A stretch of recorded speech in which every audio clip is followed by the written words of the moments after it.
Assalamu alaikum wa rahmatullahi wa barakatuh. Assalamu alaikum wa rahmatullahi wa barakatuh. Thank you very much. Okay. So, alhamdulillah, today we have Shaykh Muhammad Jaaber, who is a forensic historian specializing in Islamic, African, and American history. MashaAllah. He's the son of the late Hajj Hisham Jaaber, who performed the final funeral rites of Malcolm X with over 50 years of scholarship and lived experience. He is the author of Color Me Muslim, co-author of I Bury Malcolm, and currently serves as the executive director of the Bureau of Indigenous Muslim Affairs. And that's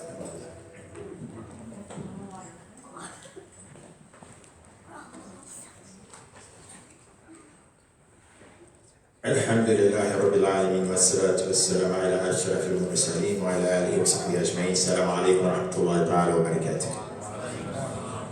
Alhamdulillah, I'd like to thank the Muslim American Society for inviting me. It's always a pleasure to be among the believers. And again, alhamdulillah, I feel that I'm the oldest here today, mashallah. I can recall being the youngest in events as such. Alhamdulillah, Allah subhanahu wa ta'ala has allowed me to reach 72 years, so alhamdulillah, I'm grateful for that blessing. My topic tonight is about of course, as you can see, Black Muslim legacies. And of course, I'm going to try to cover as much as I can. I'm going to ask someone in the audience when I reach 15 minutes to please just give me a show of hands so that I can actually continue with my program. My father told me that before you read a book, you should know something about the author, because the circumstances or conditions or influences or an environment in which they are nurtured in has a great influence on the lens in which they see reality through. So before we begin, I'd like to give you a short about my life so that you know exactly who's speaking to you. My name is Muhammad Jaaber bin Hisham. I'm a second generation Muslim. I was born upon Kitab al-Sunnah. I am a recipient of the Malian Empire. My great-grandfather came to America as a slave.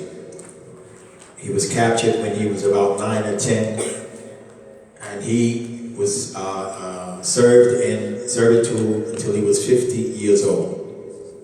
And he married and he started his family. I was born in 1956, and when I said Hijriya, the Hijri calendar 72, Miladi, I'm 70. So I always like to use the Hijri calendar because it gives me a little edge on the Miladi. I was born in the 1950s in North Carolina, Jim Crow South. Jim Crow South, it means that we had legal segregated legislation that inhibited, marginalized, and restricted people of color from actually enjoying what we call life, liberty, and the pursuit of happiness. I experienced segregated schools, segregated public places, restaurants, libraries, theaters, hotels, name it. And of course, if you can't imagine what it's like to be viewed as not fully human. And you have to endure that type of lifestyle for many years. And of course, not only was I a person of color, I was a Muslim. So I was at odds both with the white supremacist element in the South and also the Christian element, many who looked like me, who had a different heritage. So alhamdulillah, I endured that, and of course, as the moderator mentioned, I am the author of Color Me Muslim. That was my first book, and actually I wrote it as a survival guide for young Muslims who may be challenged with the environment inside of America. America is a tough place to live as a Muslim because the doors are open to all of the fitan. You know, there's no oversight or restrictions. You can do whatever you please. So it demands and requires a higher level of taqwa, of fear and obedience to Allah subhanahu wa ta'ala. And of course, looking at the title, as we see again, the fresh Black Muslim legacy, and I just want to kind of like delve into that a little bit to kind of give you a deeper understanding of social classifications. Black and white is an American phenomenon. You know, you go back to the classical texts, whether it's Greek, Latin, Persian, Egyptian, Islamic, you will find colorism only as an adjective, a description, not as a race. America has created the idea of a black and white nexus, that there are only two types of people on the planet. And it's called hypodescent. And sometimes it has negative connotations. Because what happened is, no matter who your parents are, and we know as Muslims, Allah said, you identify the offspring with the father. That is the genealogy, the nescence. But that doesn't ring true in America. It's called hypodescent, meaning that through social classification, they assign the child to the lowest rung on the social ladder. Okay? And we have to understand these terms because they are what we call normal inside of historical narratives. Okay? I grew up at a time when we were socially classified as colors.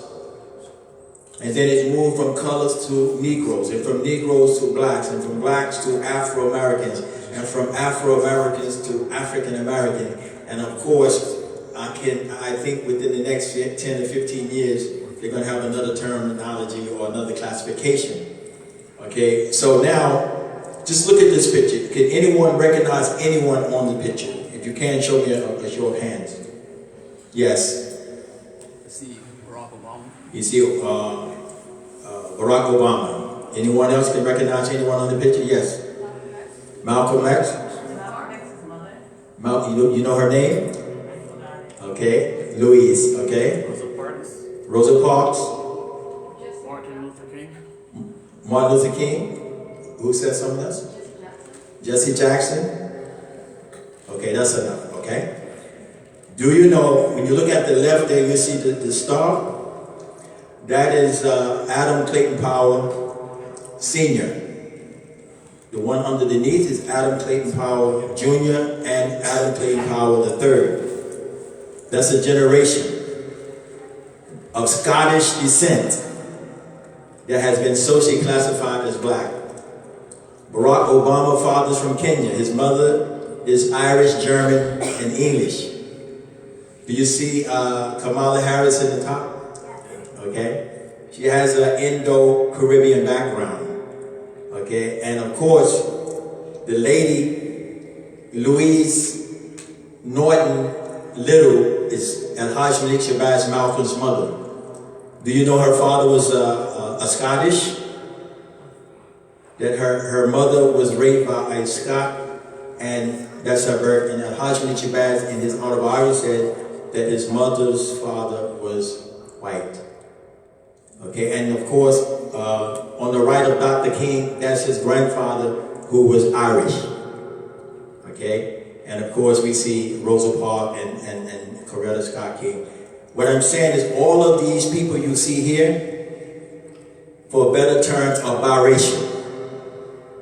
But the fact that they have a discernible amount of African blood in their genealogy, they are socially classified as black. This is the only place that it happens in the world. And in fact, we have now our new immigrants saying, I'm half this and half that. Okay. You know, Allah said, "Inna khalaqnakum min dhakar wa untha wa ja'alnakum shu'uban wa qaba'ila ta'arafu. Inna akramakum 'inda Allahi atqakum." Allah said, created you from male and female. So there's no half this and half that. You either half male and you half female. Khalas. Okay? MashaAllah. And I just wanted to bring that out. And of course, as you can see, Booker T. Washington on the left, his father was Irish, Frederick Douglass, of course. And you see the fellow in the middle in black and white? Yeah, in the third picture, black and white. Okay, that is Homer Plessy. He was 1/8 African. And he is the one who forced separate but equal legislation. I don't know if anyone here is a political scientist. If you can't raise your hand, political scientist. Okay, constitutional law, separate but equal, which meant that we're going to keep the Negro, so-called Negro, separate from white America, but we're going to give them the same accommodations. We're going to stay separate, but we're going to be equal. He had to inform the train conductor that he was actually black. They could not see it in him, and we can't see it in him. So this is the level of racism inside of America. Okay? And these are the types of oppressive situations that I was nurtured in as a Muslim. When we look at Africa, Africa has about 50 some odd sovereign states. 2,000 languages are spoken there, and then we have about 40 that are official. We have about 3,000, 2,500 different ethnicities there. We have different cultural expressions. We have different climates, different regions, different experiences. But when we come to America in shackles, they put us all into one category and say, well, you're all blacks or colors or Africans. And even Africa has been split in half. You have North Africa and you have South Africa, or from the center down. And you will never hear a Moroccan saying, I'm African, or an Egyptian saying, I'm African, or you will never be classified as an African. But if you're from Guinea, you're from Ghana, you're from the Congo, they say you're an African. But yet we share the same landmass, and that is because it is a colonial construct. It is an agenda to keep the people divided. It was a very effective agenda to keep Islam from spreading throughout the whole continent of Africa. Okay? Now, I mentioned earlier, or the moderator mentioned, I'm a forensic historian, which means I go beyond journalism. Okay? You know, most people that actually ascribe to history, they actually read the works of other people without actually going beyond trying to actually find or identify their sources. Okay, and that's the difference. And it's a malpractice because most of our authentic history is not in Western books. As we know, the victor writes the narrative. So you have to go back to classic texts where racism did not affect the author's pen. Okay, and he just told it like it was. So that's what I do as my profession. If you look at this person here, this is the first and youngest black millionaire in America. Okay, and this is in 1902. This is Sarah Rector.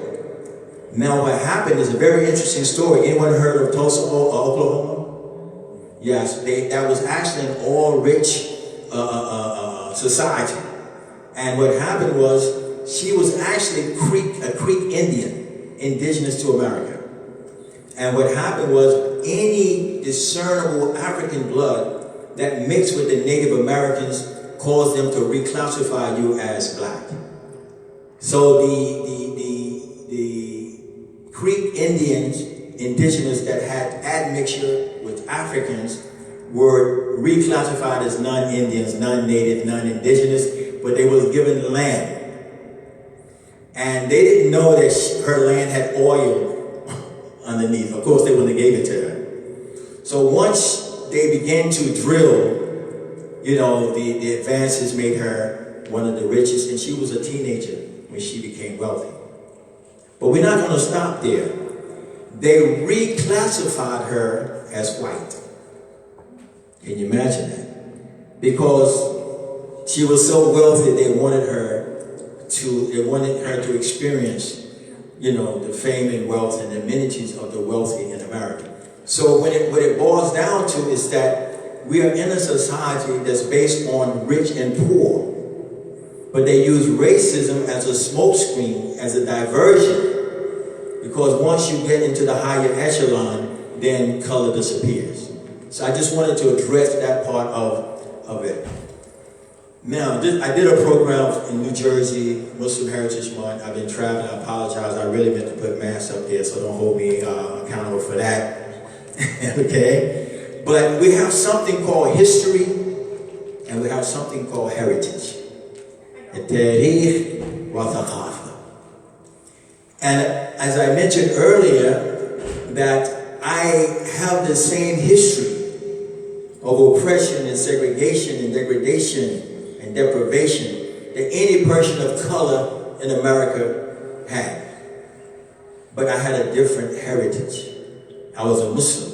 So I say that because a lot of times we look at the African American community as a monolith and say they are all the same, as though everyone came from the Congo, Guinea, etc., or from Tashad. Okay, so but there's a cultural difference, not only that is experienced in Africa, but also that was experienced inside of America. So I had a different heritage. And of course, America, any historians in here? Show of hands. When the European came to America, it was not just the English. In fact, it was the British. We had the French, who had the mid part of the continent. We had the Spaniards, who was in the southern part, and we had the British, who took the East Coast and the North area, all the way to Canada. So when you look at the European theater, there are cultural differences there. But it was the domination of the English that caused America to be America today. They bought the French out, they fought the Spanish-American Wars until they controlled from ocean to ocean, not sea to sea. Okay? Now, and in order for you to become a full-blooded American, you had to relinquish your cultural identity from even Europe. So if you was Irish, you had to let go of your Irish identity to be embraced by white America. If you was Italian, and they'll tell you the stories how they were racialized as well. The Italians, the Irish, and the Eastern Europeans. So now everyone is American. Now, when you look at the slave trade, anyone familiar with a Moriscos? Okay, a Moriscos, because the first slaves that came to the Western Hemisphere, into the New World, did not come from Africa per se. They came from Andalusia. The Spanish preceded the Englishmen by 200 years, bringing slaves into the Western world. They were the Moriscos. A Moor, which was a term that they gave the Muslims in Spain, and the Moors was all complexions, all shades, and so forth. And if you look at some of the classical French paintings, you will see the Moor as a person standing with the turban or the fez with black skin, looking like the African. Okay, so what happened is, in order for you to come to the New World on the Spanish ships, you had to denounce your religion. So a Moriscos is a Muslim who has apostated, okay, in order to come to the New World, okay? And there was a concerted effort by the Catholic Church to Christianize, or to bring Christianity into dominance among the proud Muslims there. So that is where the actual slave trade, or the slaves coming into America. However, the Muslims who had Iman would hide their Islam. okay? And they would come into America and, you know, they would pray in secret. You know, they would, if they had a Christian marriage, they would undo that and they would get someone to give them an Islamic marriage, all of them. But we had something called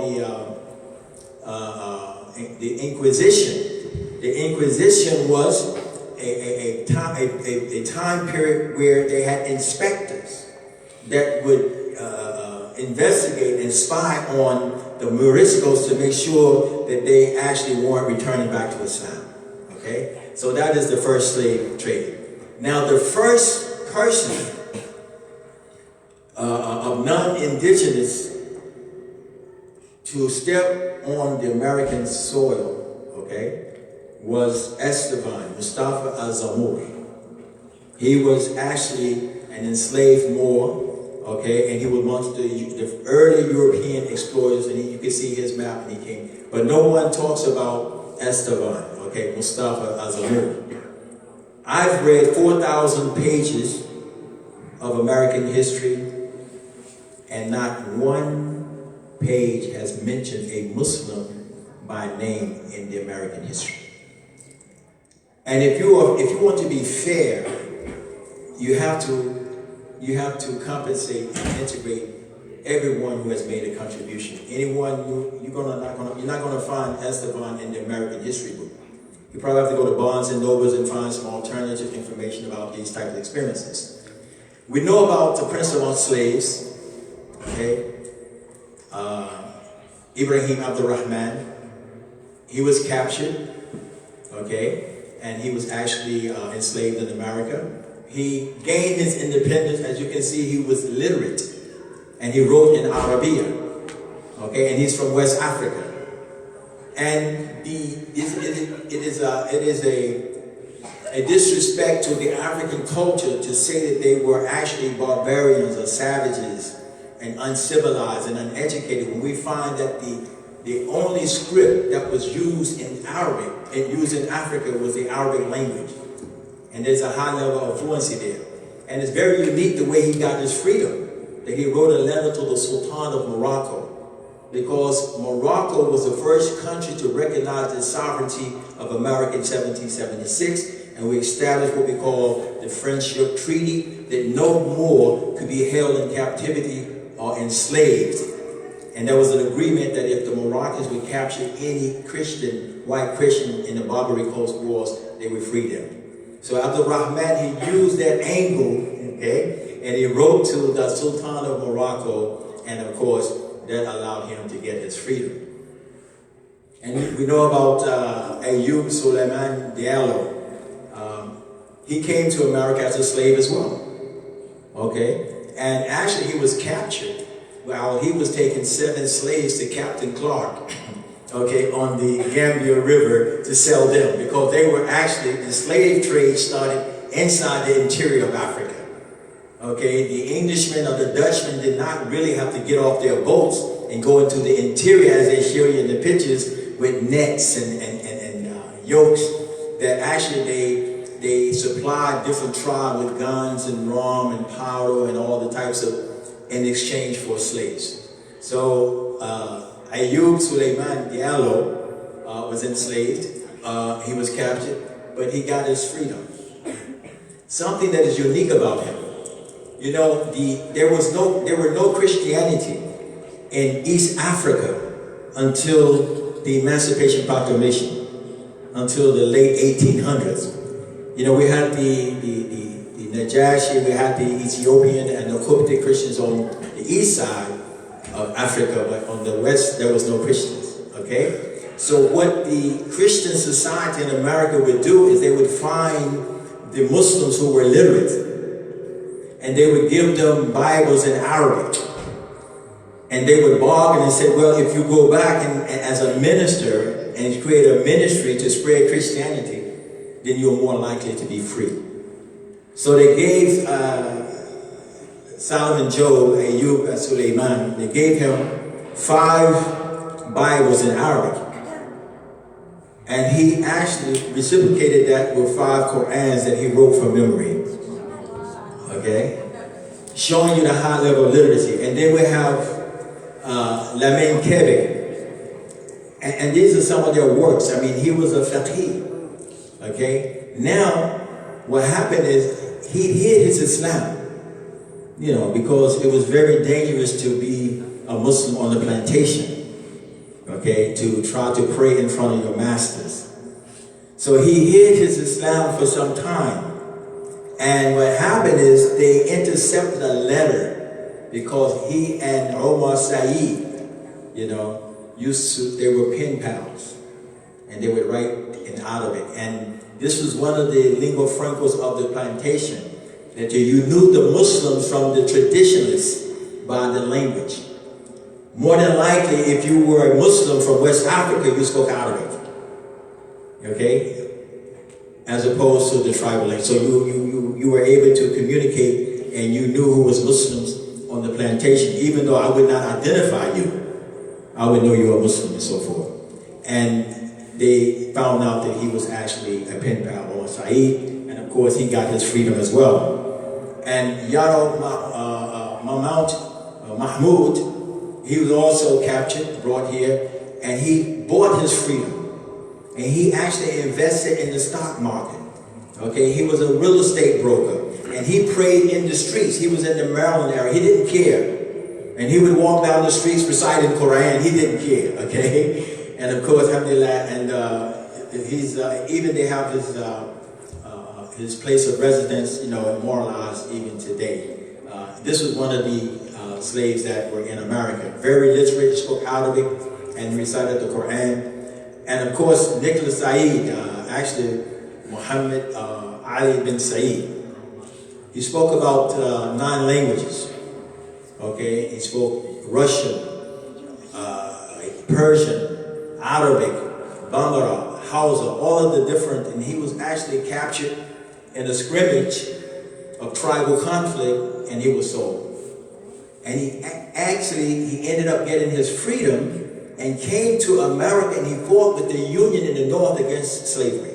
He fought in the Civil War, okay? And he actually has a biography of his life. Very, very intelligent person, mashallah. And of course, Muhammad Bakwakwa, he was actually from Brazil. We have a Brazilian, okay? He was from your country, all right? And he escaped, okay? And he came to the North, and he was highly educated. He was highly educated because there weren't slavery in the North. If you could actually get across the Mason-Dixon line into the free states, more than likely they would facilitate your return back to Africa.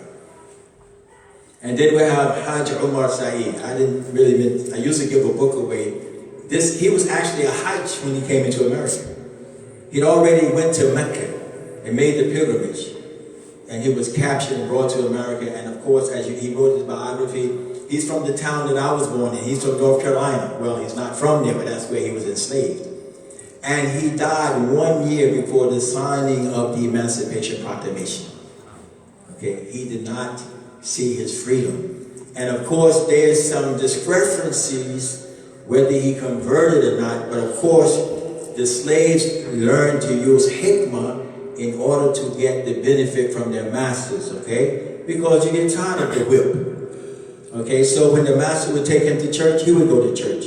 When they told him to write the Lord's Prayer, he wrote Al-Fatiha. Okay? And he was able to substitute Jesus with Muhammad sallallahu alaihi wasallam. So he was very clever, you know, and of course, Allah knows best, okay? And then we have, this is the first Anglo-American to become a Muslim, Muhammad Alexander Russell Webb. Anyone, you heard of him? Okay. Actually, he became a Muslim without ever meeting a Muslim. SubhanAllah. He come from a very religious background, Catholic. He did comparative religious studies. And actually, he became a Muslim. And in 1893, he was the only Muslim at the world's first religious parliament in Chicago. They have it every year. And he represented Islam, subhanAllah. Never, never, ever saw a Muslim before his Islam. You see, this is how Allah subhanahu wa ta'ala guides. You know, if Allah wants you to be a Muslim, if you're sincere, He guides you. He guides you, mashallah. Now, let's get back on track. Have I reached 15 minutes? Where's my, I'm over 15 minutes? I have someone that's going to let me know. I'm over, she left? Okay. I guess she left at 15 minutes, right? Okay. Mashallah. So that's the sign, okay, I'm at 15 minutes. Okay, so I'm going to try to get through this right here. Now, as you can see, this is a spreadsheet of the different tribal identities that came from Africa. Mandinga, Shua, Bambara, Yoruba, Turku, Hausa, Arabs, Fulani, Bagara, all of these, Maninke, Fube, all of these are Juba, all these were different tribes. Hausa, Hassani, okay, Wolof, Moors. They came to this country with cultural identity, with language, okay, with history, with legacy, okay? And that didn't last long.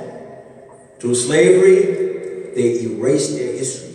You see, there's a difference in the behavior of an African-born slave, meaning someone they take from Africa and bring them here with a sense of identity, with a sense of sovereignty, versus someone who's born in slavery. So when a person is born in slavery, is more apt to control and orientate, okay, this person to be in a submissive stage. Because if he's taught from birth that he's inferior and that his social role in the society is servitude, then he's going to actually accept that as a norm for him, okay? So they erase that past history and they reassign, reclassify. And you know, one of the biggest crimes that I hold America accountable for is denying those slaves the right to read. Do you know it was a crime for a slave to read? You know, they had to act dumb, okay, in order to keep the whip off their back. You know, the way Frederick Douglass learned to read, that he would play his playmate. And, you know, the kids are innocent, they'll teach you, you know. And he learned to read by looking at the books and things like that. And they would, but it was actually a crime to read. So no slave inside, born 2-3 generations, knew their origin, their ancestry, and so forth. As I mentioned, my great-grandfather, Mal, he had a recollection because he was captured. Imagine being taken from your country at 9 years old. If people come from a different part of the world, you know how easy it is to lose your language? You know, I asked some of the people from Pakistan, do you speak Pashto? I said, no, I don't speak it. I used to. My mother, she talks it, but you know. You come from Morocco, you speak Darija? Oh, I try to speak it. You come from Muslim, speak Arabic? Whatever, you know, China. They lose that language, okay? And I asked some of the Arab speakers, I said, Kalim Arabic, you know, because they're in an environment that overwhelmed them, and it's not really a language of utility anymore. It's just a cultural expression, so I can go home and talk to my grandparents. So imagine that history being taken away from you, okay, to the point that you become different from the people you come from. Do you know that the so-called African American, I say so-called because that's just a standard classification now. I don't want to put it in stone because 10 years we're going to have another term for them. And that term came in 1987. Okay, Jesse Jackson with the black, what we call it, progressive group, actually tried to find a title that would give them at least some sense of relevance. But the African American is closer in cultural expression and affinity to white America than he is to Africa. Okay? And I can be challenged on that, but look at the holidays. They have no African affinity. Their children are not given cultural African names. Their traditional dress is Western. They have the same holidays. You know, apple pie, hot dogs, and football and baseball. Their expression is closer to the American society than it is to Africa. And I talked to some who went to Africa, said, oh, I can't live in Africa, okay? And for different reasons. So you see, they actually reclassified the people of African descent. And as you can see on the Census Bureau, that black, African American, or Negro, all of these are synonyms. They have not really restored your lost property. And of course, they do not want you to know that 30% of the enslaved people in America were Muslims.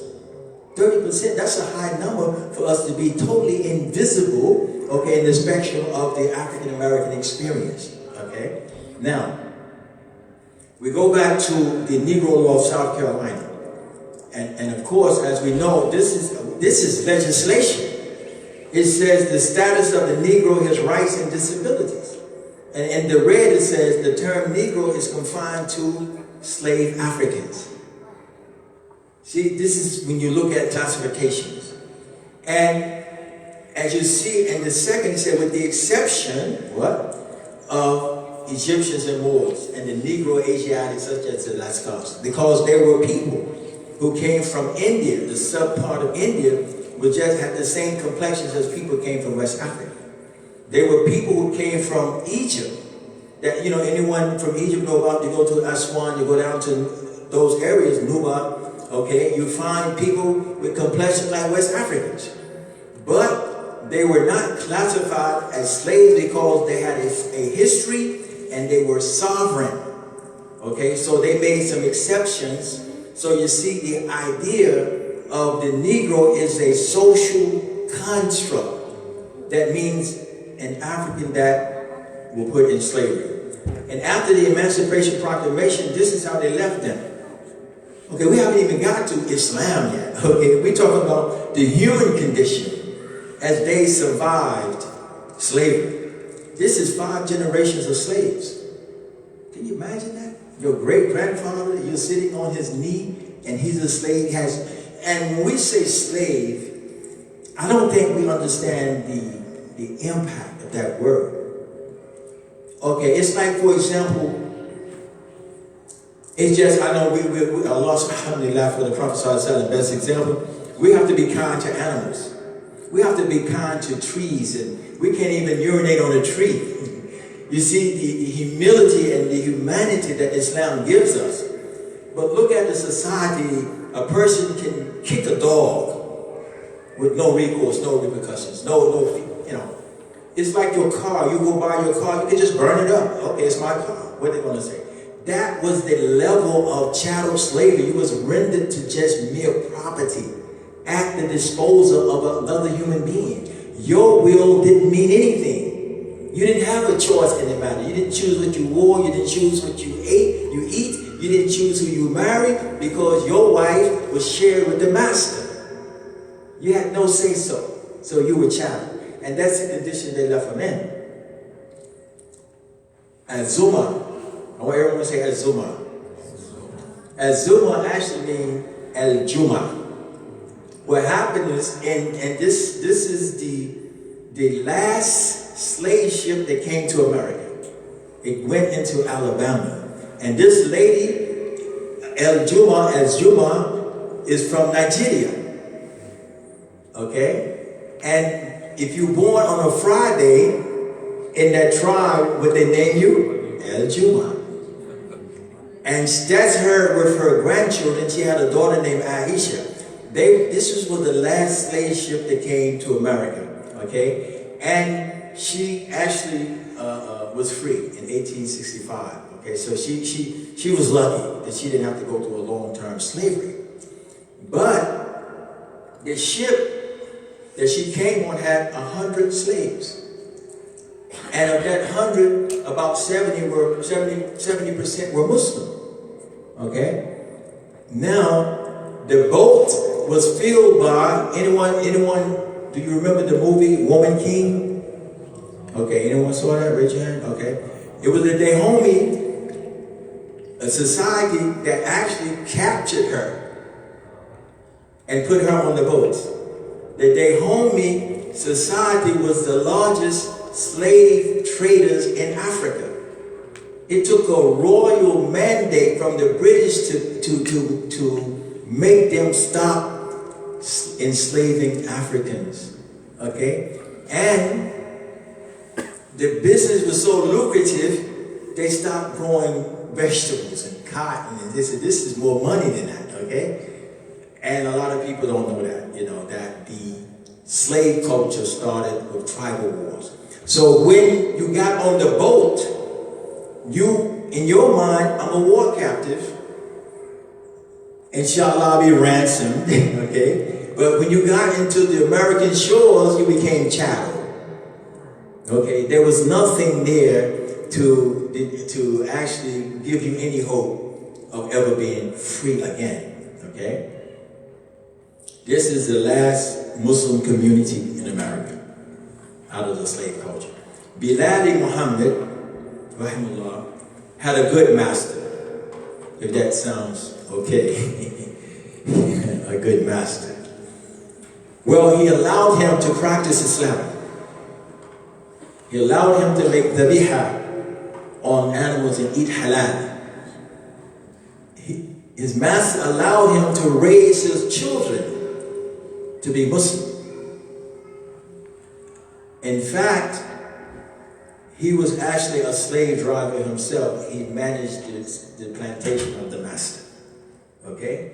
And this is his family. Of course, they have drifted into, the culture, and they lost their Islamic identity. But that is the last. And look at them, torn and tattered. Okay? They didn't give them any provisions. The 40 acres and the mule was a joke. Okay? But they had to go for self. Now, fast forward. America was built on a black and white nexus. Now, in the 1900s, the Anglo-Syrian Arabs could come to America for citizenship. Okay, you had to be Anglo. Now, what happened is, you couldn't come to America as a Muslim. You had to come as a Christian. Okay? So, now when the Anglo-Syrian Arabs came, a lot of them were Muslim, but they had to put their Islam, in a box so that they can get into the land of opportunity. Because you got to realize that World War I was over, the Ottoman Empire was in disarray, those countries was impoverished, so of course they're looking for a better life. So they came to America. But unfortunately, once you was classified as white, you had to play the role of a segregationist. You couldn't integrate, okay, with the blacks. So, for example, if you see me as a Muslim, I'm making the salat, I'm praying, and you're Syrian or Lebanese or from Turkey, even though you know I'm a Muslim, you can't identify with me because there will be problems. Okay, you couldn't allow me to stay eating from your restaurant because now you're reclassified as white. You see the bridge that came, and this stigma sometimes is passed down generationally. That the children of those first Anglo-Syrian immigrants picked up the attitude of white Americans. Okay? Now here you see a declaration of intention, which means that when you come to America for citizenship, you had to be classified. So you see Ibrahim Yusuf became Abraham Joseph. Okay? Alright? And you see in the red it says color white. But they said, well, he's a little dark. But we're going to let him get in. Okay? So there was a discarding of identity in order to get into the American society. And we're just going to run through that. Those are its laws. And as you see at the top in Ross, North Dakota, this is a masjid. It was actually a barn, a hay stable. They said, well, you can have that for your people to pray in, whatever. And they gave them land grants to farm, etc. And now, as you can see, the little masjid there is been reconstructed. And on the bottom, you see in Cedar Rapids there, in the 1930s, it was actually called, it wasn't called the masjid, it was called the Rose Fraternity. Because you couldn't put a sign up on the doors on the wall and say Masjid Abu Bakr, or this is Masjid Taqwa Atoba. No. So they made it cultural clubs. That's the best they had. And as you can see, the women are displayed without hijab because they could not disclose their Islam. Okay, no more than a cultural expression. This is like our custom, our culture. And now you see the masjid today is still up and running today, mashallah. As Muslims, we inherit from one another. Now, these are missionaries. And these people are very important. Anyone ever heard of Shaykh Seti Majid? Show of hands. Okay, I know you know Mufti Sadiq and Dus Ali. Now, they had a very important role in the evolution of Islam in America. Okay? Right, wrong, and indifferent. And in that interval, we had people who made claims, claiming to be prophets and so forth and so on. Now, you go back to Seti Majid on the left, he was from Sudan. So, being that he was from Sudan, he looked just like the blacks in America. So he could easily interact with them and teach them Islam. And he went unrecognized, okay? But he made a lot of noise. He stayed in trouble. So he came in 1904, 1910. He went back to get permission from Al-Assad to come back as an official propagator of Islam, and they did not allow him to come back. In 1929, he couldn't return to the country. Mufti Sadiq, he came from India, but he was propagating the Ahmadiyya doctrine of Islam. Okay, and of course, the Ahmadiyya aspect was put to the side. No one knew the end results of their theology. So a lot of blacks was gravitating towards Islam, because Islam taught equality, it taught, that everyone is the same, and so forth. So people was gravitating. And this is Dus Ali. I'm still doing research on him forensically, but I only have a journalistic portfolio of him right now. So I'm going to, allow that to be a part of my discussion. Dus Ali, in his own narrative, said that his mother was from Sudan and his father was from Egypt. But at that time, really, Egypt and Sudan was one country, so I don't know how he made a division, okay? All right, anyway.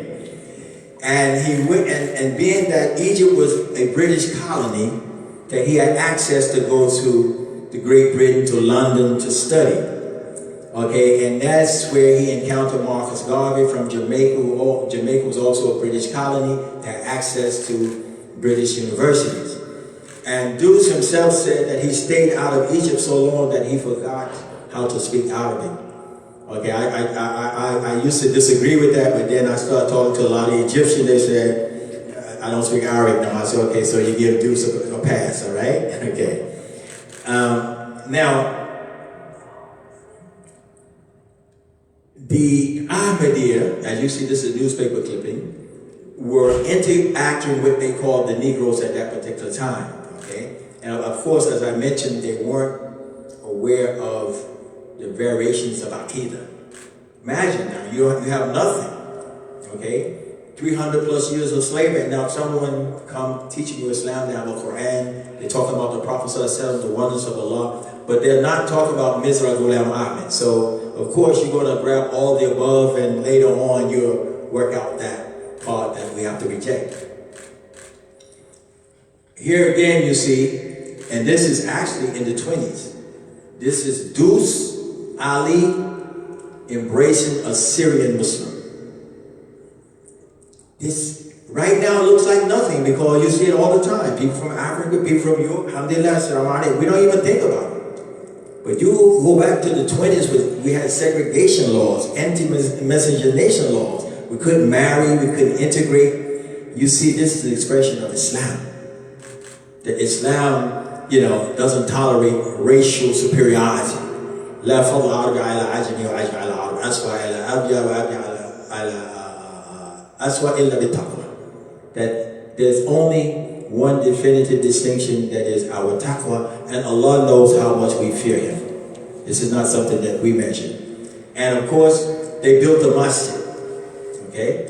Now, one thing about this masjid, as you can see right there, this is the first Eid they had. This is in Detroit, Michigan. And as you can see, the masjid is not even finished. You see the wall standing? They were determined to build a masjid. And the Qurra brothers, they were, into the automobile industry. They had a little resources, so they pulled their money together and they had Eid al-Adha. And of course, the masjid didn't stand for about like maybe 4 or 5 years. Why? Because they couldn't decide who was going to be the imam. You had the Shia was there, you had the Ahmadiyya, and you had the Sunni, okay? And everyone had put their money into the structure, and now who's going to be the imam?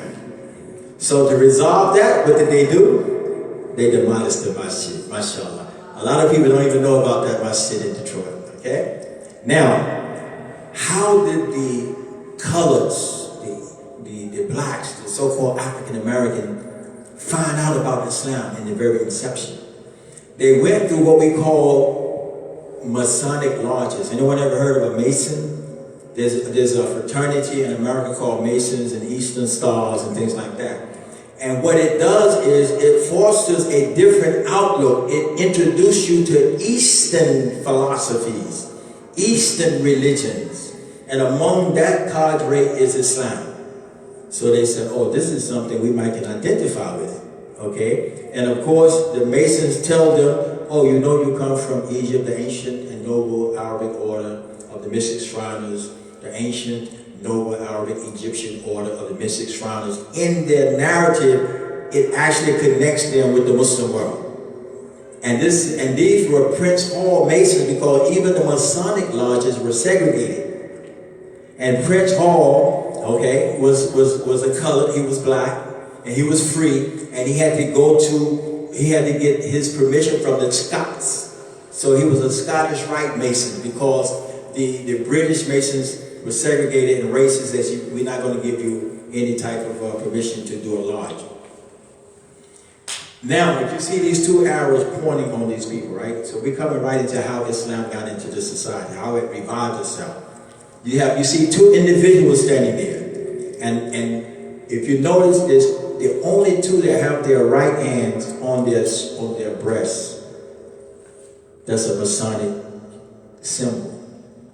Okay? The one on the left is Drew Ali, the founder of the Moorish Science Temple of America. And the one on the right, did I say that correctly?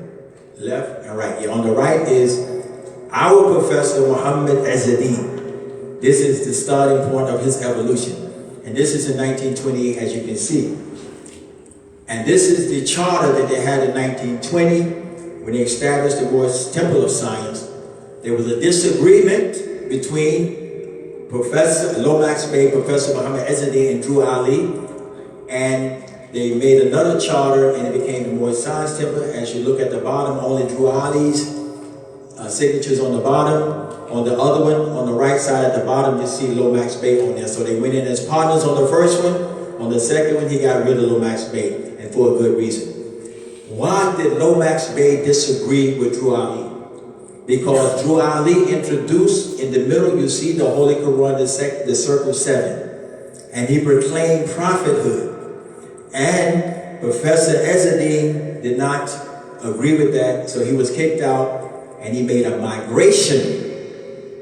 Okay, this is in 1929, as you say, Negro converts converts to Muslim religion, dig Istanbul sword.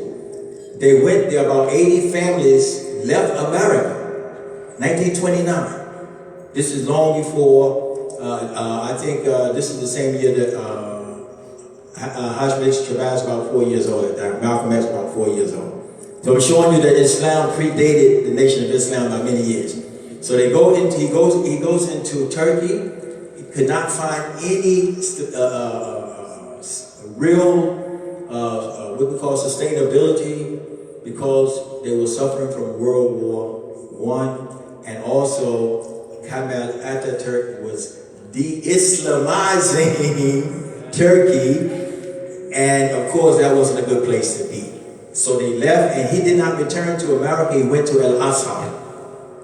And Seti Majid, the Sudanese that I mentioned earlier, was one of the founders, okay, of the youth center sponsors of the youth center in Cairo. And as you can see, they used to study in the courtyard. If anyone ever been to Al-Azhar, you walk through the courtyard, you see the little schools, madrasas, and that's how they used to study then, okay?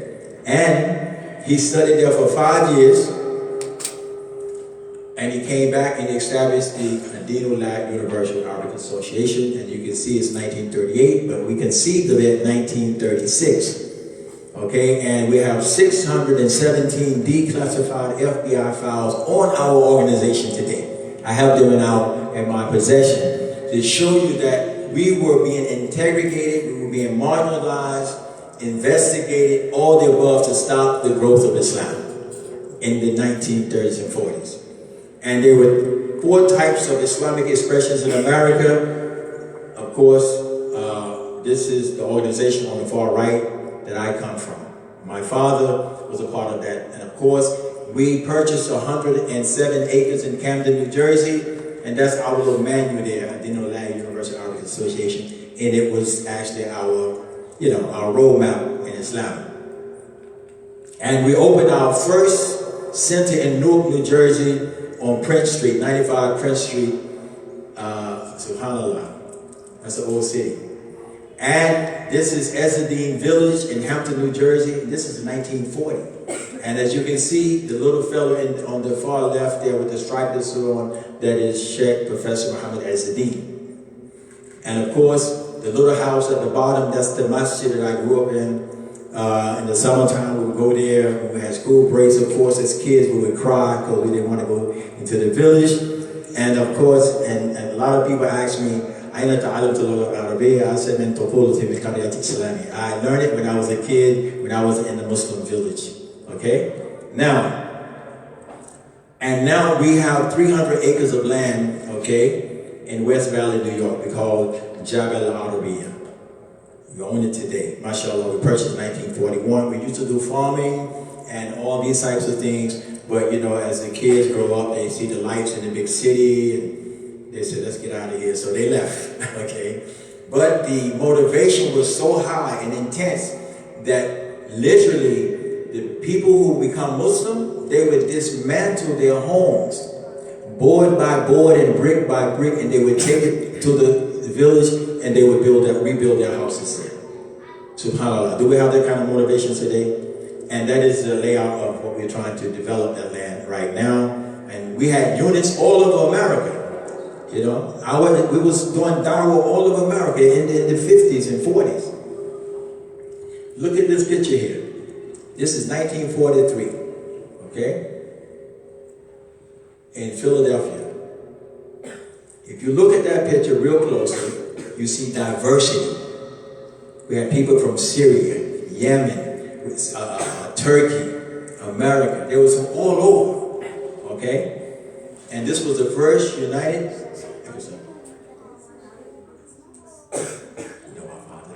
MashaAllah. So I'm going to be, 10 minutes, that's it, okay? I'm trying to finish this in 10 minutes, inshallah. Okay? Inshallah. Now, this is 1943. Of course, it's legit because this is a FBI file on that meeting. They knew where we were going to meet, and the organizations that were meeting. SubhanAllah. And I call these the 4 horsemen. These 4 people on the front here, you see, Sheikh Ahmed Dawud Faisal, Brooklyn, New York, State Street Masjid. Anyone ever visited Masjid in Brooklyn, downtown Brooklyn? State Street Masjid. You have Hajj Wadi Akram. He was the first American to receive a Hajj visa. He went in 1957. And of course, Sheikh Muhammad Ezadeen, he was the chairman and the imam. And Sheikh Nasir Ahmed, Cuba Institute, the International Muslim Brotherhood in Philadelphia. Sheikh Anwar Abdul Muhammad came out of that. He was the first official registered Hafiz from America. And on the far right here, that's 4? Okay, yes. Now, Shaykh Dawud Faisal, he actually bought land. They created, and look at the diversity. This is State Street. And I'm saying this because the Islamic movement preceded the Black Power movement. Okay, the Black Power movement didn't come until 1966. There was no Black Panthers until 1966, until the death of Al-Hajj Ali Shabazz. And that's the land that they bought because we had to do for self. So the same thing that we did for us buying land and so forth in Jersey, they were buying land in New York. And this is Shaykh Faisal talking to Hajj Ali Shabazz. He was his mentor.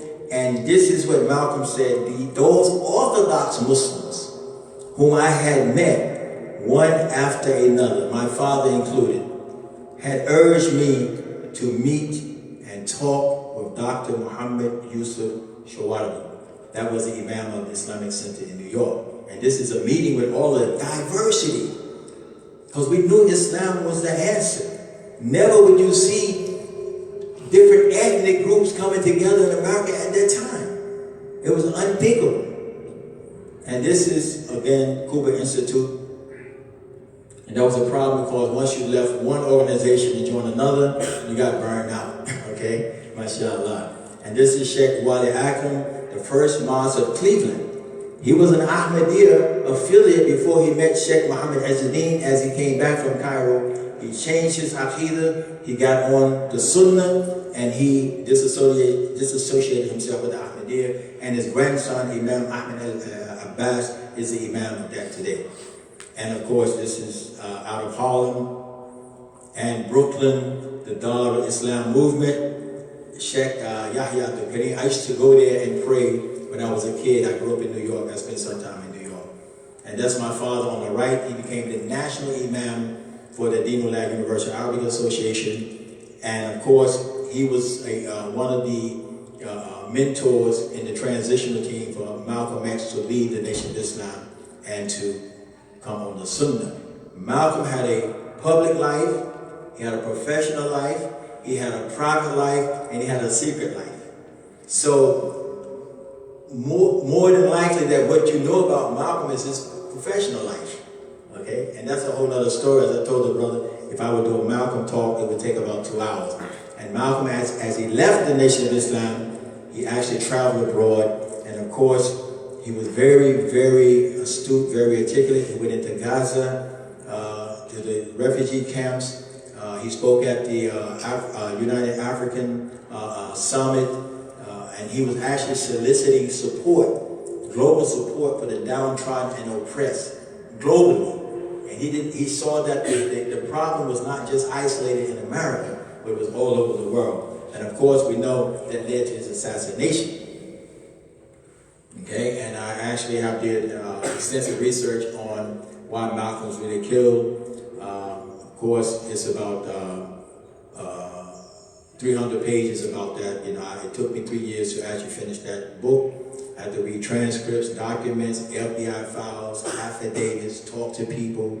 Okay, and of course, alhamdulillah, I think it's very relevant, and I think we can bring a closure to why he was actually assassinated. And that's how my father on the left and Malcolm, you know, they came together, and of course, he was the one who did the janazah. Now look at that picture. That's the same person, correct? The one on the left is Malcolm X in a Western suit, Hajj Ali Shabazz. And the one on the right is Hajj Ali Shabazz, Malcolm X in a shroud. Because when he was assassinated, those people involved in his death had sent a threat out. And Malcolm himself took Shahada officially in 1964. Okay, he was assassinated in 1965, 11 months later. He spent 6 months out of the country. So a lot of people didn't have an opportunity to embrace him as a Muslim in the Sunnah. So now his teacher, Sheikh Ahmed Hassoun from Sudan, who taught 33 years in Mecca, was the one who shrouded him and turned him over to my father to complete the janazah. And that's my father standing in front of the coffin. That's my father standing over the grave making a dua. And as you see the newspaper caption saying, threats failed to materialize as followers buried Malcolm, okay? Because, and you see my father right hand in his abaya, of course we know what's there, okay? Because we were expecting an outbreak of violence, okay? And he's standing on the bottom with Malcolm's wife, Betty Shabazz, and years later, that's us doing her interment. My father actually did her interment as well. And of course, we know Imam Walidain Muhammad came in 1975. He took the whole nation of Islam, most of them, and he actually brought them upon the Sunnah. And of course, my father continued in the civil rights movement. Anyone familiar with Ross Barack, the mayor of Newark, New Jersey? My father gave his father and his mother the Shahada. Okay? Anyone familiar with Tupac Shakur? I don't know if you know him. You know him? You heard about him? That's his uncle in that coffin right there. My father is doing the janazah for his uncle.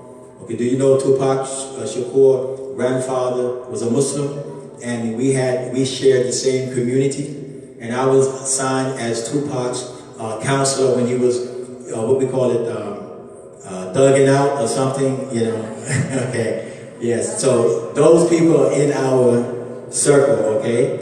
My father went to South Africa, and he gave 200 shahadas to the Zulu nation, and they built 7 masjids there, okay? And that's Tupac and his grandfather. And of course, his brother comes to see us often in New Jersey.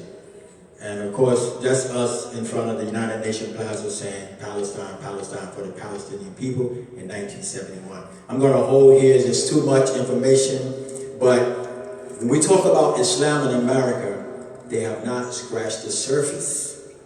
And of course, even in the collegiate level, you know, we have recipients, survivors of this illustrious history, okay, that they want to do guesswork and use Macmillan's historical society, okay, and dollars from sources that actually has Islamophobia and wants to downplay Islam, okay? And of course, this is something, you know, I would love to come back and actually give you a full-fledged lecture on Al-Hashmi Shabazz and what transpired, what caused his demise, and the four, I call it the 4 rings of evil around him, from the Nation of Islam, boss, the NYPD, the FBI, and the CIA. All of them had orchestrated a master plan to erase him from society, and they almost did it. If my father had not come forward and did a janazah, and every year he would go to Boston with Malcolm's sister Ella, okay, Malcolm would have died as a black nationalist, a hate monger, and an anti-Americanist. It was my father who kept his legacy alive as a Muslim, okay, as a Muslim. And every year, his daughter Eliasa summons one of my father's son, either me or my brother Imam Ali, to go speak at the Audubon Ballroom on behalf of Malcolm as a Muslim. Assalamu alaikum wa rahmatullahi wa barakatuh. Any questions? I said, Ana Akbar شخص هنا أكبر من كذا. كثير. 7 سنوات. Oh, mashallah. But I know you could identify with some of the things I was saying. I saw your head nodding. What country are you from? I'm from Egypt. Oh yeah. But a lot of history. Okay, they know it all. Right? My professor studied in your country. And I spent time in Cairo. MashaAllah. MashaAllah. Medina Nasr, Rehab. Yeah, I'm from Alexander. But when I've been to Aswan, I saw what you're talking about. Right. Yes. Yeah. So alhamdulillah. Jazakallah khair. I do. Assalamu alaikum. I just recently started hearing and seeing that there is some talk about Mansa Musa's older brother having come to the Americas long before there was any colonization, before it was discovered by the Spanish. Is there any truth to that? They say that the statues, the Olmec statues that they have in Mexico, if you look at the features, they're very African looking. Yes, we have, there are evidence that Africans from West Africa came to America. We have relics on that. We're speaking of Abu Bakr, the one who made the journey. They have documentation in Mali about these journeys too. They didn't call it America. This is the discrepancy. You know, they didn't identify the continent itself. But if you look at the routes, the travel routes, the sea routes, it would be America. It would be actually Central and South America, not into actually the mainland. Yes, there's some validity based on their recordings. Okay, but again. Christopher Columbus, you know, they want that to be the first to come to the new land. And Christopher Columbus did not come to the mainland. He went into the islands and so forth. But yeah, we have the Idrisi maps that we knew the continents, you know, before they put the ship in the water. You know, so of course we know that the Muslims sailed, you know, they sailed. But as far as saying that we have Western documentation of it, no, but they do have in Mali some documentations of his brother traveling, but they didn't identify the continent. So there are native peoples that are saying that as far back as they can remember, in their tribes, they had the understanding of Tawheed. Like they understood that there was one God. So did that come from, That is is it connected, you think? Well, you know, Allah subhanahu wa ta'ala sent to every people a messenger. And that message was to teach the oneness of Allah subhanahu wa ta'ala. So that one, it's Islam, but the Prophet said it wasn't the Muslims who took Tawheed across. Tawheed was there in certain societies. It's just the seal of the prophets, the last prophet wasn't there. So again, as you mentioned that this is some research that we're actually doing right now. And I don't want to go beyond, you know, what we have already discovered. But yeah, there's some validity based on their records. Yes, sister. To add to that, the Western documentation is from Ivan Van Sertima's book, The Kingdom of Columbus. And in the bibliography, there's plenty of information for you to trace the claims. Sorry, yeah, Ivan Van Sertima, yes. And it's still, it's a South American narrative, yes. Yes. Yeah, I was going to say there's books about it, indigenous Muslims, and how they follow Tawheed, and also I love plants. So sometimes the secrets are hidden, not really hidden, but it's there and people are not paying attention. There are breeds of corn called Mandan Brai. So it's just, you know, that existed with indigenous people long times ago. And also, if you study food, the history of foods, people can lie about what has happened in places, but if you look at food, it never lies.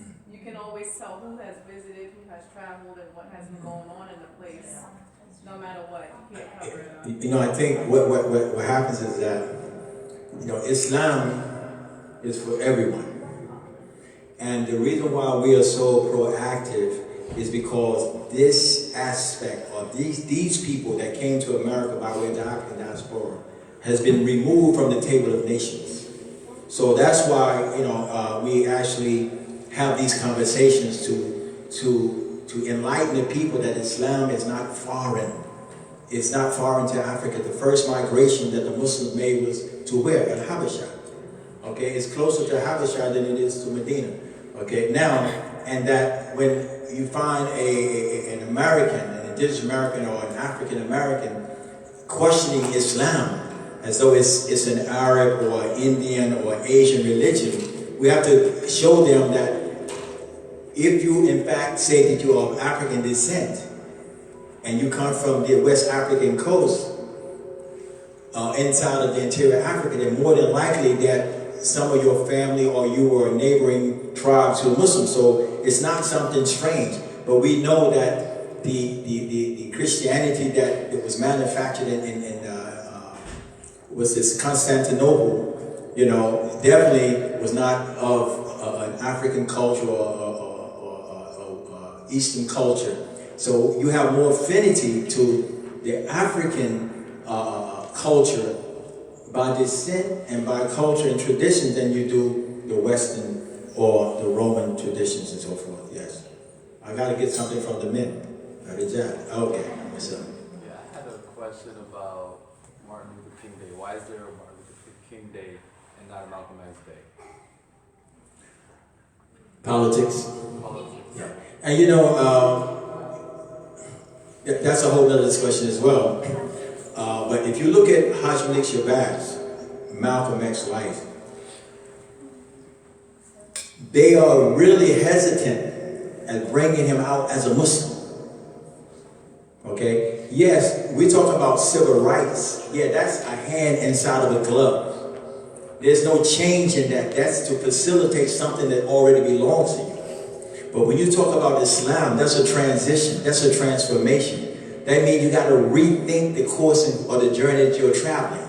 Okay? So of course, if they delve deep into Malcolm X's life in that last 11 months of his transition, it will be explosive and impactful in the culture. That's why they did not want him to be recognized as a Muslim. That's why the black nationalists scooped him up.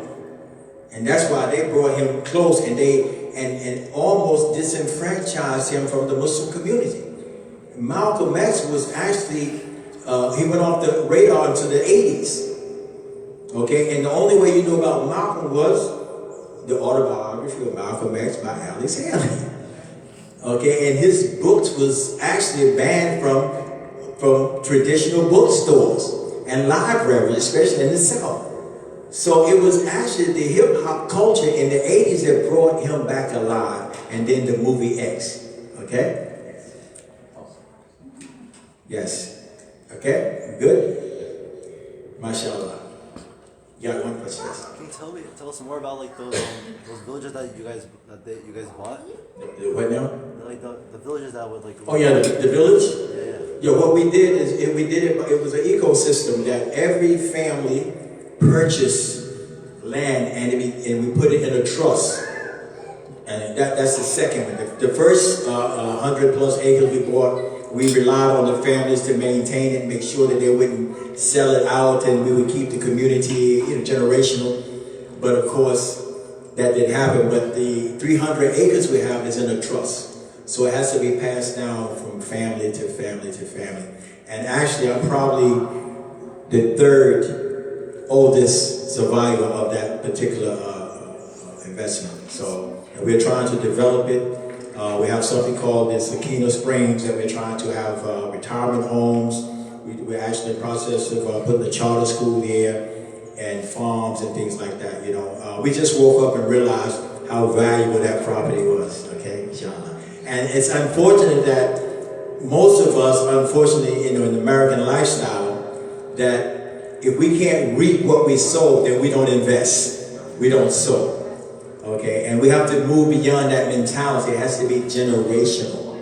Okay, what I'm doing today is not even for my grandchildren; it's for my great-grandchildren, and so forth and so on. So so it definitely, as we begin to develop this property for community living, and things of that nature, we're definitely going to be inviting the youth up for retreats and things like that. We're only 45 minutes from Niagara Falls.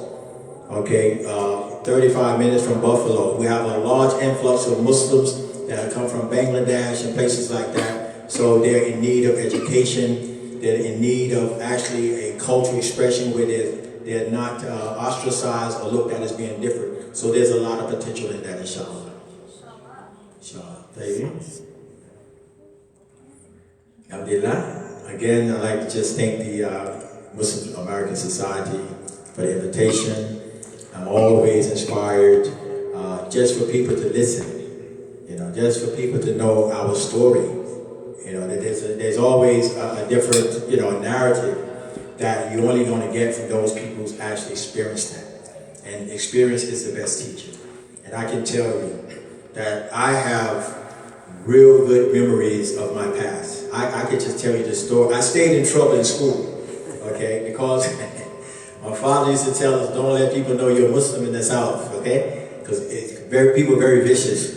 And I can recall one time, I had a good friend named Samuel. And I said, Samuel, I'm going to tell you something, but you have to promise me you won't tell anyone. And I relied on him. I said, you have to promise me. And he said it real fast, I promise. And I said, there's no Santa Claus. And within 5 minutes, I'm looking at Samuel telling another female student, and the next 5 minutes, she's whispering in the ear of the teacher. I said, I know I'm in trouble, okay? And I got reprimanded for that. Because, I mean, you got to look at kids, you know. And the second thing, I was like, I hope my father don't hear about it. So the next, when they did I can remember the day that we integrated. It was a real eerie feeling to be in that close proximity with white kids. You know, you're just looking at them, their hair, and, you know, they even smell different. You know, really, I mean, if you're isolated for so long, it's different, you know. Not saying it was a bad smell, it's just that you could tell that we have been isolated so long, you know. And of course, they was looking at us like, are they really human? You know, that kind of look, that curious look. And my teacher, she didn't even know how to identify us. Really, she asked us, what do y'all want to be called? Negroes, colors, or blacks? They didn't know how to identify us. And I think the majority of the class said Negroes or something. I don't remember. But it was a majority. And I said, no, I'm not a Negro. I don't want to be called a Negro. And she called me out. And I told her my family history because I have an out descent. And she called the other girl up. She said, do you know him? She said, yes, I know him. And she said, she asked me, who do you live with? I said, my grandmother. Because my father had us in the South escaping the hardships of the Civil Rights Movement and Black Power Movement and the threats that came when he did Malcolm's janaza. She said, who do you? I said, my grandmother. She said, what's your grandmother's name? I said, Layla. I said, oh my God, I'm really in trouble. And I had the magazine with my father in it, the Jet magazine where he did the janaza. And the girl said, the same girl that said that he said there's no Santa Claus. This is like fast forward years later. I think she was a telltale. Y'all know what that is, right? She told the teacher, and he has a magazine with his father in it. I said, oh my God, I know I'm dead now. She said, let me see the book. So, alhamdulillah, my father, he took us out, you know, the next year, you know, because I knew I would have been in a lot of trouble, mashallah. So these are the types of things that we had to go through, sisters and brothers, to make Islam solid, you know, to open doors. And of course, we stand with our Muslim brothers, you know, across the world. You know, as I showed you in some of the photos, I grew up in diversity. I grew up knowing that every human being is either a son or daughter of Adam. So I was never scarred, even though I was racialized, I was never scarred with racism. Alhamdulillah. So, we good?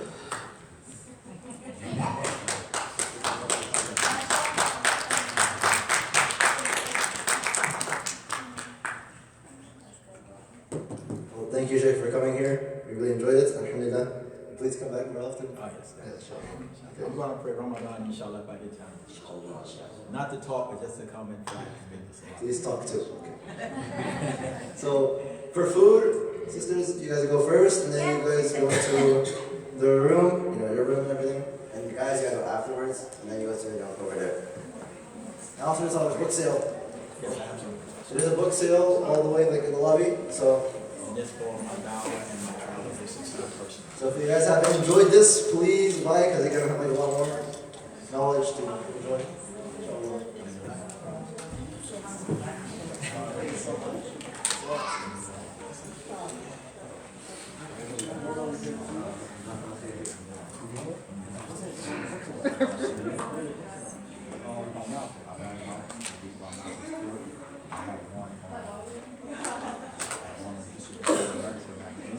I have one on neuroscience. I did forensic studies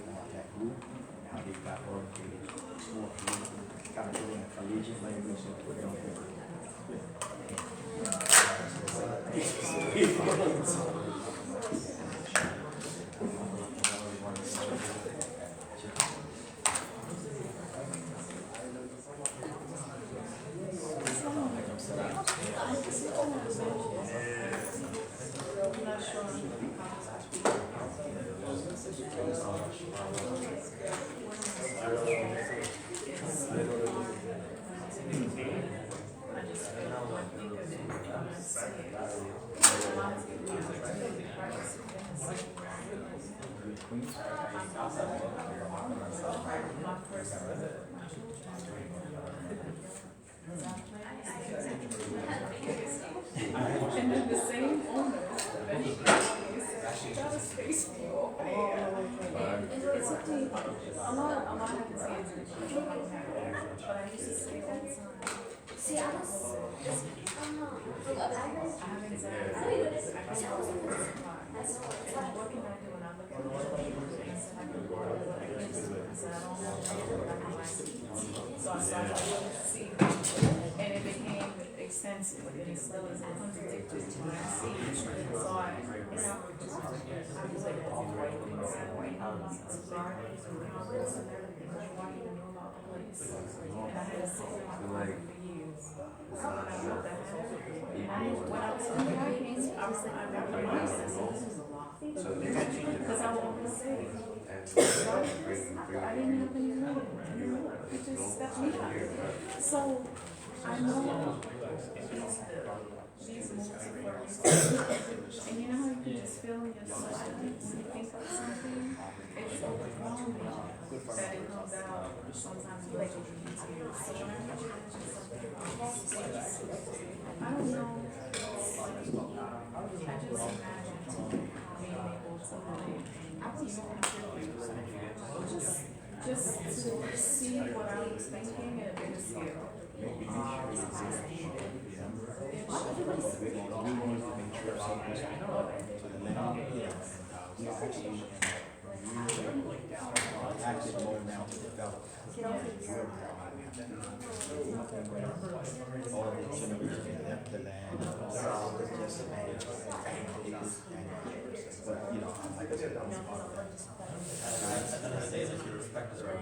I just have that energy.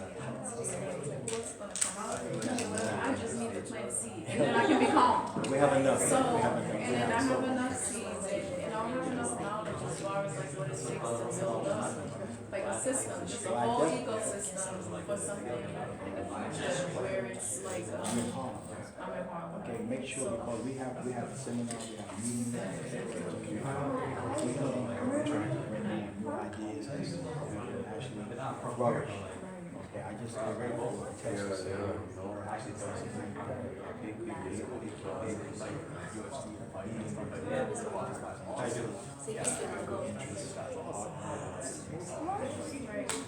And even in the meantime, like I tell my mom, she was telling me that she was like, I'm doing this, I'm going to do that. In the meantime, plant some seeds. Grow your food. Just sit around, right? Just do something weird while you figure out your planning. And it feels there's nothing better than putting the seed in the ground and pulling from it. And I was just like, oh my goodness, I remember, you know, I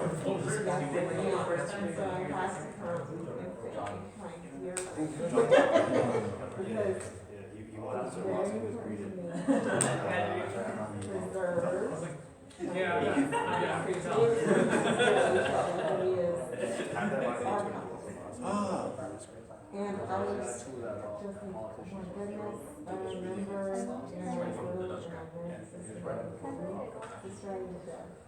But I remember also last year, when we all stopped calling for SEC, we were signing up our Yeah. and it was an Arabic, and I said, none of you know, but just kidding. I'm going to be there this And so, She's going to give me out. She wants me to talk a little bit about this. I thought you could see. yeah. So I would really like, so I know a person who is I'm gonna stop. Because she did a talk at the American Italian Religion last November on the burial and the people who she felt on the anniversary. She has glasses and she's not Muslim. And I said, again, like for us, there's a certain group of us in academia who are trying to preserve our heritage, and we're trying to connect with others and stay connected. And so it's really important that we interview you and preserve these beautiful stories. So inshallah, type your number if you want to touch it. No, type 3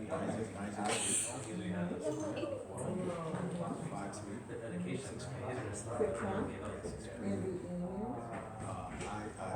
I'm sorry, Beamer Mission, B-I-M-A.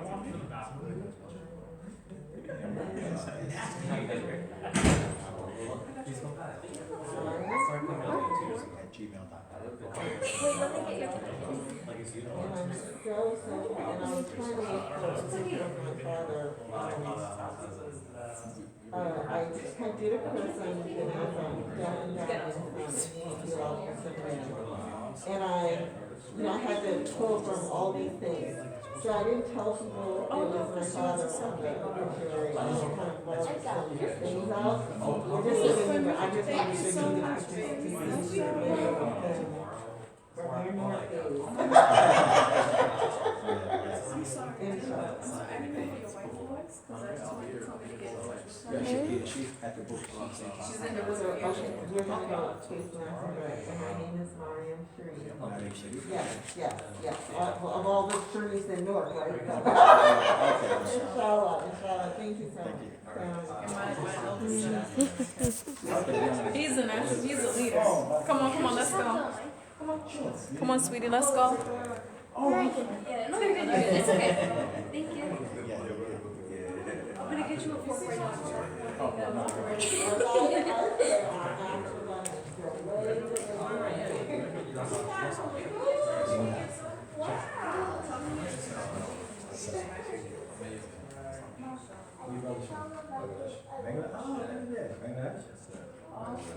Oh, mashallah. We have, actually, not we have Last time, so I Chef, where do you live? I live in Elizabeth. Elizabeth, New Jersey. Yeah, we have Mr. Dawson, and Mr.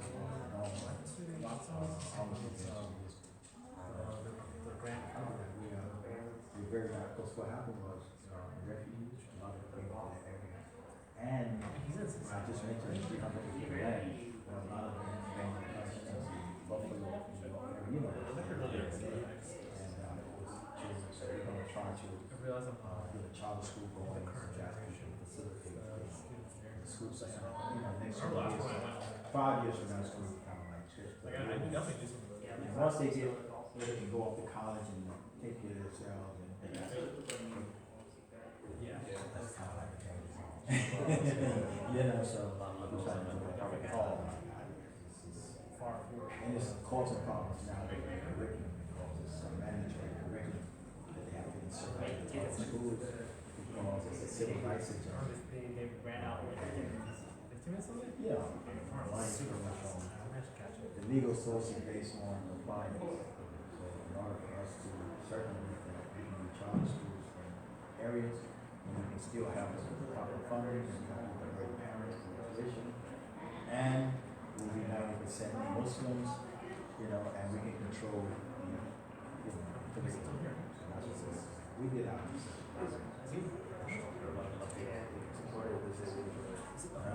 supporting that they need their kids are taught to question their gender or 5 years old. Because some things are just, biological challenging, but you grow out of that. It's just like, for example, kids are born using their left hand and then eventually their right hand comes in. It's just let them find that chemical balance as they grow. But when you stop them like this, this is where you are, fixation. And then you have a society that embraces that. It's more psychological than anything else. As kids grow into it, you never know how they develop. It's worth to give it time. That's right. I have 22 grandchildren. So I don't know about that. We have a tribe from my father, then 100 of us. It's from my father's tree. Rockin' went to dance class. And we were both in the same time. And like I said, No, I was actually on Sunday night. He was with and what happened is Jaaber. that they don't really want the society to know that Islam is going to be over 100 years in this culture. So if they see someone come from Bangladesh, they can say, oh, he's from Bangladesh, or he's from India, he's from Arabia. So it's strange, or you're following, but when you show them that you have more affinity to Islam than you do Catholicism or Protestantism because of your ancestral background from Africa, etc., it makes a difference. So they can hear someone like me who's been, born, I'm 72 this year, 70 later, born Muslim, longevity, like, okay, well then there must be something to it. It's not like a conversion type thing, it's like, this is your birthright. Every child, every person is born on his national inclination. I could understand something.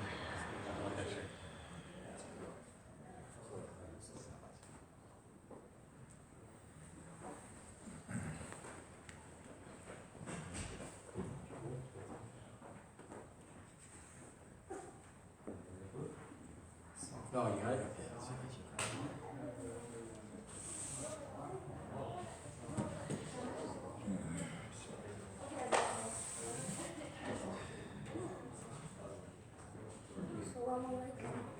Salam.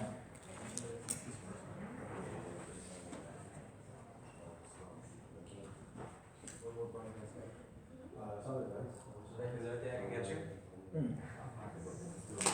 That's usually not what those Sorry, I didn't get to tell you my name. My name is Niaz. Niaz? Niaz. Okay. I really hope we see you more. I really enjoyed your presentation. You guys can tell me. Yeah, so pretty much starting to learn some good. At that point, it's me sounding one of the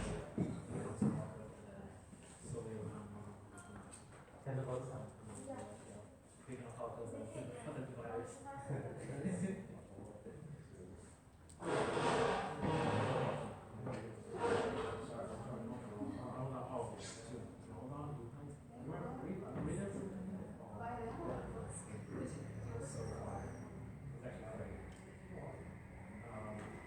Yeah, it's basically just guys moving around. He's like 2 a.m. But then no, we also like also go on for a while, and then those this is more usual with the projects and first as well.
Is this for you?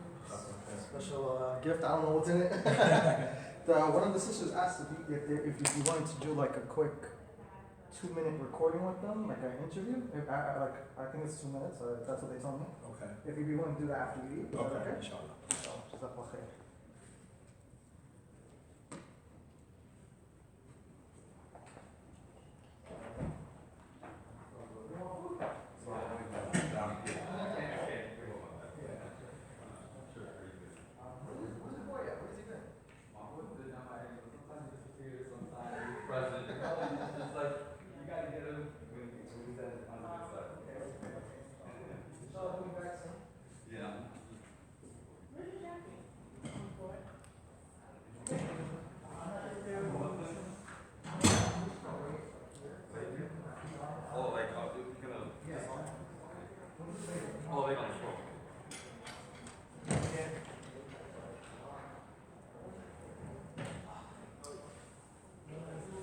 That lady's kids got food, they were right there, and I went down there.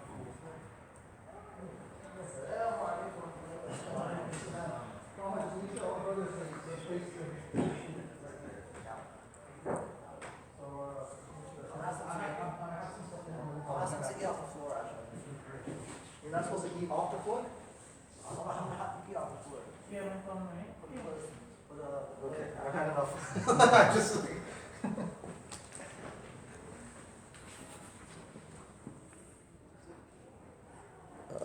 okay.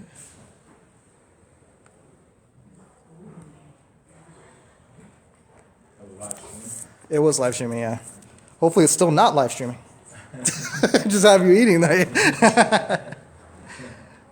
I think we're okay.